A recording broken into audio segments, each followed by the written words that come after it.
I've already extracted the original oil I had put in it. And for those of you who may have watched the original one, this oil was like a light brown, super clean color when I put it in there. And I didn't even run it for a season. Can you see how dirty it is? Can you see just how dirty it is? I hope you do.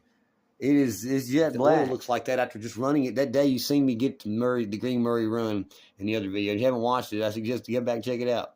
Maybe you'll find it interesting. But suffice it to say, it blew a bunch of smoke and carried on and all that at first, and then it was idling all funny. And the guy at the AutoZone said it sounded like I had messed up some bearings. Maybe we'll find those in the disassembly. I don't know what he was talking about. Maybe he was talking about a larger motor. I don't know. Or the Ace Up, engine. How y'all like my name for that thing?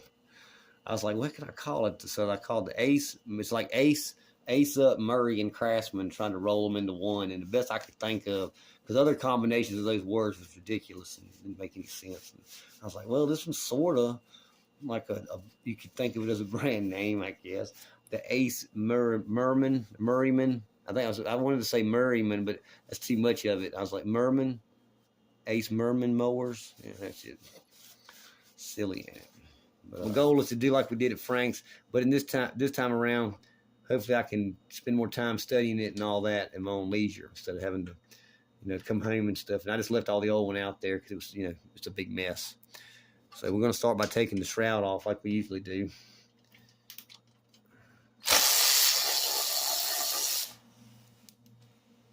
Now, I wish I had asked Frank what size this big nut up here on top was. I could just go buy that one socket. I got the driver for it. But he used an impact gun to put it on there. So it might be a bit of a hassle to take it off, considering I don't have no way to hold the other end. He had them huge pliers and stuff like that. Maybe I can hold it with my hand. I don't know. All right, so the next part we want to go for, I think it'll be the gas tank, I reckon. I've done this one a bunch of times.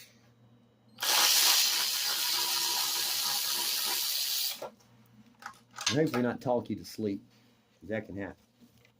I get it.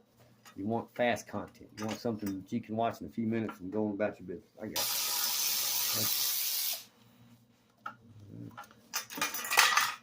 All right. Should come apart pretty quick, so it won't take long to film the decommissioning. On the other engine, this pipe does not thread out.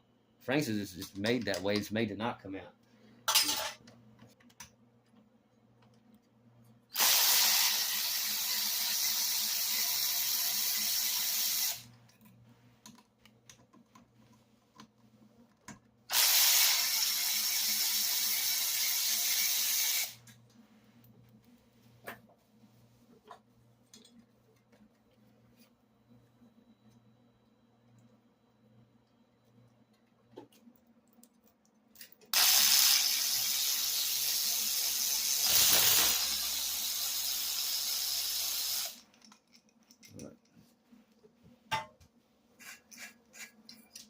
I already pre-loosened that from earlier.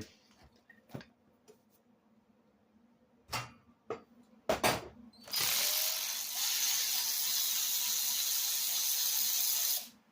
think we got it. Yeah. All right. Yeah, that part's really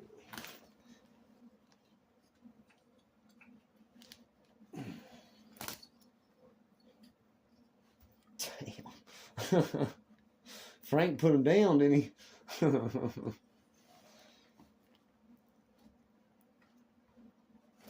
They are breaking. Each one's slowly around it here. All right, after a minute or so of busting the bolts loose, now we should be able to just pop them off with the gun and get this process on out of the way.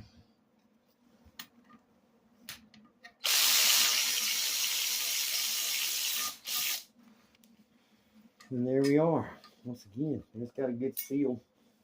Definitely grabbed it. I'm gonna have to pry it off or something. No, there it went.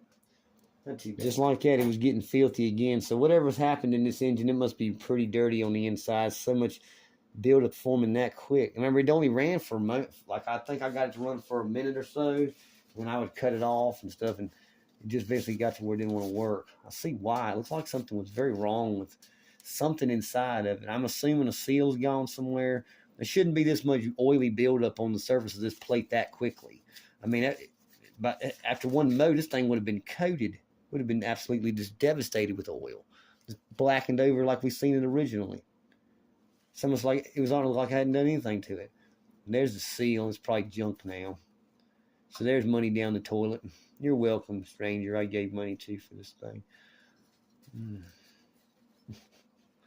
Dang.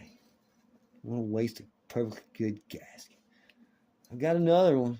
It's even tighter fit than that, but yeah, I'm pretty sure Ace-Up didn't go with that design. Sooner they didn't need it anymore. So yeah, this is going the way of the vacuum tube and the 8-track and all that, and VHS tapes. Yeah, we're not even going to try to clean none of that off like we did the first time, obviously. And the flywheel is in excellent condition. If it's the same size as the other one, that's definitely worth holding on to and keeping out of the climate, so it don't rust over. That's in excellent condition compared to the Craftsman one we've seen before. It looked terrible, which is a shame because the whole motor is generally overall looks fine. Amazing how well it kept up just by keeping it out of the rain when not using it, or don't mow in the rain. All right. And let's go.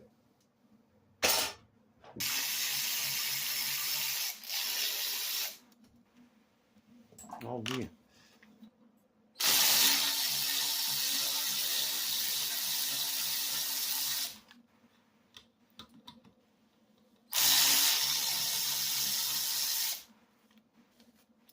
All right, there you go. So that whole mechanism just simply was a bolt-on option with 2 bolts there.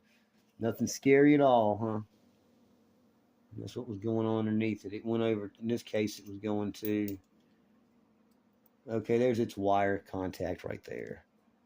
So yeah, just like the other mower, it has a similar scenario where a wire is just sitting there and this thing was moving around. All right, well, the valves, remember, I had them shiny and clean, so they was definitely feeling some oil. Yeah, look at the definite, all the patterns, all the oil was heading, it wanted to go out of the engine, so even if it had to run, it was going to smoke like crazy. I guess the oil thing I just took off, that thing must have been either clogged, it may have clogged it up, or it just wasn't working right anymore. A couple of things going on here. Now it's got that easy spin action like the other one did. Okay. See, its shaft isn't nowhere near as bad as the one on the Craftsman. I don't feel the roughness. The other one had like my handlebars from the Murray mower, that flaky, bumpy rust. It was just not coming off easily unless you do a lot of sanding work. Okay. All right, we still got the oil cap, and we want to leave that on there. So we get oil all over everything if we can help it. Because there's always some residuals in there. Based on what I'm seeing here, the line goes all the way around, so we want to take out every one of these bolts. They should all be the same size. Let's check and see. Yeah.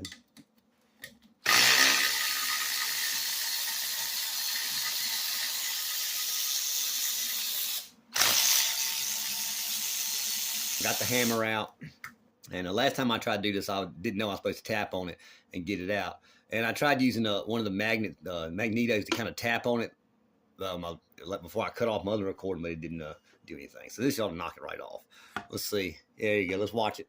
Let's see if we can get it to split the bottom here. Oh, yeah. Look how easy that one come off. All I had to do was that. Wow. Okay. All right. On a nice cleaned up one like this, it pops right off. That the Craftsman one went out at Frank's now. We tried to get that one off. That one, it took torches and all kinds of things. All right. It's got 2 pins. Let's hit this side too.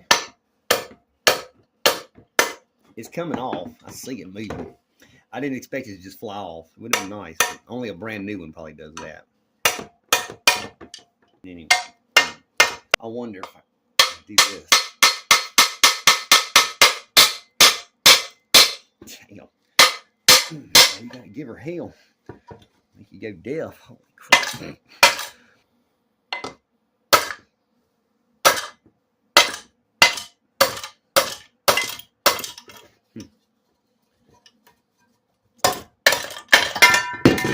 Hallelujah. After like several minutes of battling with this thing, we got it off. There's its aluminum housing up close. And don't look bad. The oil must have rinsed it out pretty good. So now we can get in there. And I've never seen one in this level of detail and had the chance to look at it. If it didn't get its revenge on me, though, slightly. Okay. Well, let's see what all that hammering reveals. After most of the crap fell out of it in the process, unfortunately. Kind of like the other one. I guess it's meant for you to do that, and then you're supposed to just know how to put it back together. The good news is we can see this one is an older style. Right out the gate, I can see a difference from what I can remember the previous one. These things here, the counterweights, I suppose. I'm not sure what their technical term is. I got to do something about my finger there. Hold on. Okay, well, let's continue with this thing here. So you can see its piston arm. I would love to see the back of that. It looks pretty grungy down in the back of that piston I was talking about.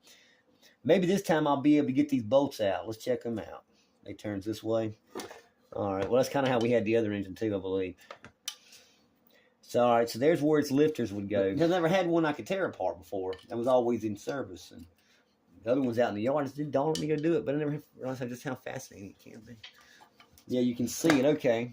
Yeah, you can see the other side of the lifter slide. It disappears.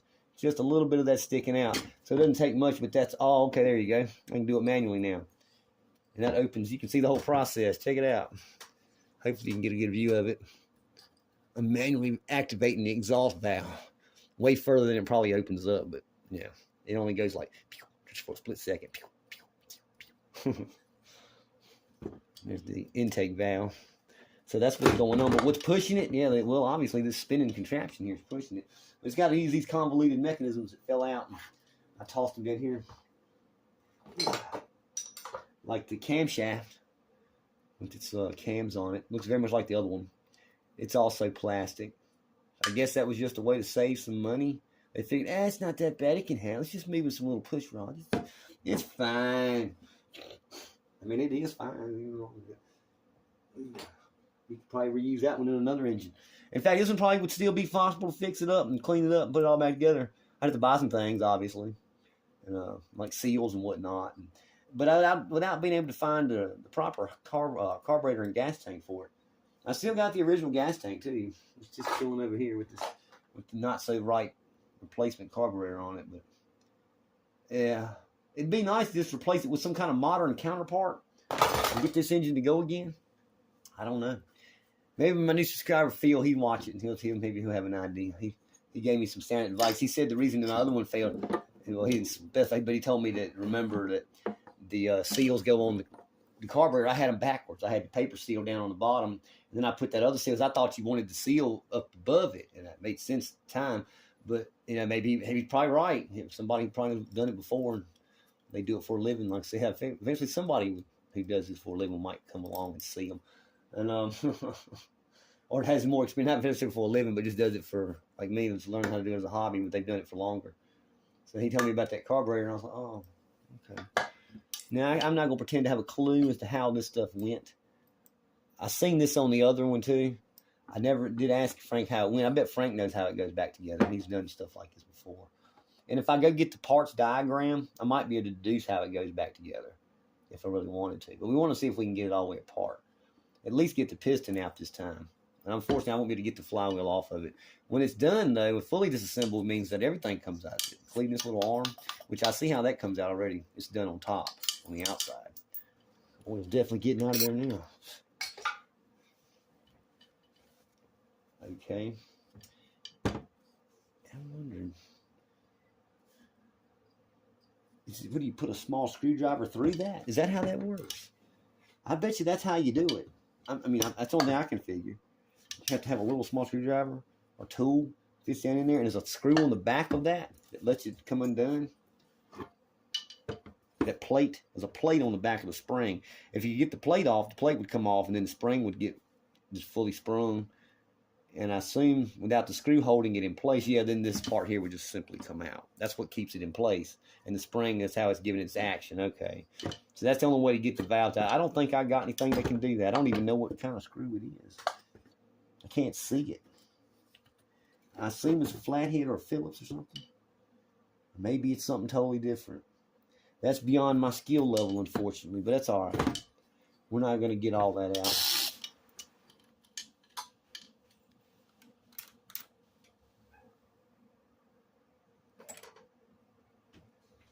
And with that, the governor should come out.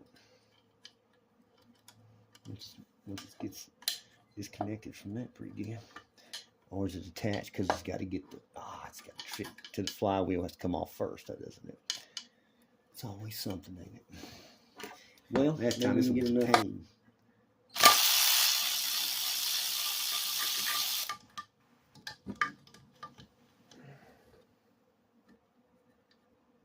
All right, this time we got it off there. There's its receiving end. Doesn't look damaged or anything. Everything looks in pretty good shape. It's been submerged in oil its whole life, so it looks as good as the day they machined it, really. This thing's in my way. Let's get that out of the way. Maybe that'll help. What's going on the front? Yeah, that little thing's full of the points upward. It's telling you that's the way the direction that the piston goes. I learned that along the way too. I'm pretty sure there it goes. It just pops out like it did on the car motors. Oh wow! Heck, there it is. There's 3 slip rings it's got on there. There's a little tool you got just for taking them things on and off. Which these seem like they're so wore out. I think they're wore out. I don't think they're supposed to come off with my bare hands like that. Maybe they do. I think that means that these are wore out. I'll have to let Frank, I'll send Frank the video link here. Maybe he'll see it and go, yeah, those rings are pretty wore out. Frank, if you watch this, man, let me know. Were these rings pretty wore out? Or Phil, if you watch this one, damn, I think they're pretty wore out. Shit. Wow. Wow. I think we found the problem, people. That's what the heat destroyed. So it was oil in it, and you can use the 5W30 that I used in it, but it's for very cold temperatures. I was looking at the chart, and I was like, oh, well, that might have something to do with what messed it up. Now, as far as bearings are concerned, I don't see any small bearing. I know that's just a small ball. Unless it's something on the inside of these like the bearings of inside of here, where the shaft is sitting on the housing of this body. It's got an opening somewhere on it. It's going to have a bearing inside of it. That must be the thing he was thinking I messed that up. I don't know. But I would definitely want to finish tearing it apart. If anything, I just want to get the pin out of the top so I can give it back to Frank. He might need it for some other mower. Who knows? Or he might need some of these other parts. I'm not sure. Some of it definitely could. I could clean it up real good and take pictures of it. Somebody out there might need these parts. The oil gets up to like right here at the top, but it doesn't want to go past it. And I think this is the one that pulls it when it comes back down in return. It collects the oil and drags it back into the crankcase, drags it back into this part, so it doesn't ever come out the top of here. The fact that I could see it oozing out around it when it was open like that, I guess that was a dead giveaway. It was leaking a little bit, right? It's not supposed to get oil on the very top, because when it does that, then it's getting up here. The gas and air mixture is happening here, so you really want to keep the oil down here, and that's the problem. The rings are bad. They got to be. You can see the burntness of it all here on the edge. Where it got heat damage real bad here.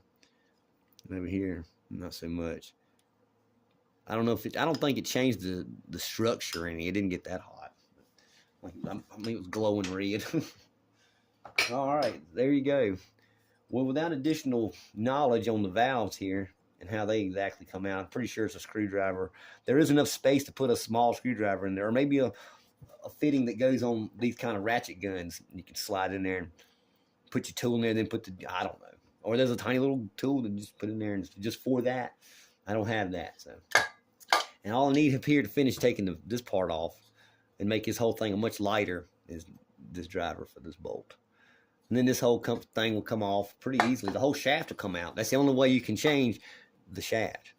I wanted to get it all the way down to where we were holding this separate. I'm just sitting here like, here's the shaft, but I'm afraid all the pulling in the world doesn't seem to work on this. See what it looks like without the piston. Here's that same scene as before. This is what was going on in the backside. That's kind of an interesting thing to see. You can see how that lower part moves back. The lower round part down here, that's where the piston was hanging out. This little hook. This clampy end clamps around that. just when you thought it was over, here's some bonus footage for you. After I finished making the whole tear down as far as I could get it part, I was sitting there messing with it, and I got it back together. It actually works and everything. I can move the piston. So I can't do it while I'm holding the camera. There's no point in doing it. It just pops apart. But that's how it lays in there. That's how everything sits in it. I'm pretty sure. I didn't look up anything. I just said, well, they only go in here one way. The governor mechanism must be this deal right here. It looks like it would interact with this arm in a way. It swings out and pushes it and prevents it from moving sometimes. And other times it's allowed to move out of the way, which I assume increases the speed. And this thing acts as, I guess, a buffer to slow it down. These little white teeth will interlock with this gear right here. And when it's close to it, when the governor arm swings out of the way, it drops down and touches the center ring. The center ring drives not only the governor slows this part down, but the center ring also drives the camshaft, and the governor's arm sticks on it. That was the only place in there that it could go. I was like, well, it can't just be laying down in there. That would destroy it. So I was like, it's got to be something. That makes the most sense to me. And I'm going to go ahead and put it, I'm not going to do it on camera for you. What I'm going to do is reassemble it. And that way I can just set it over in a junk pile with the metals and stuff and clean up the mess. All right, now we're done.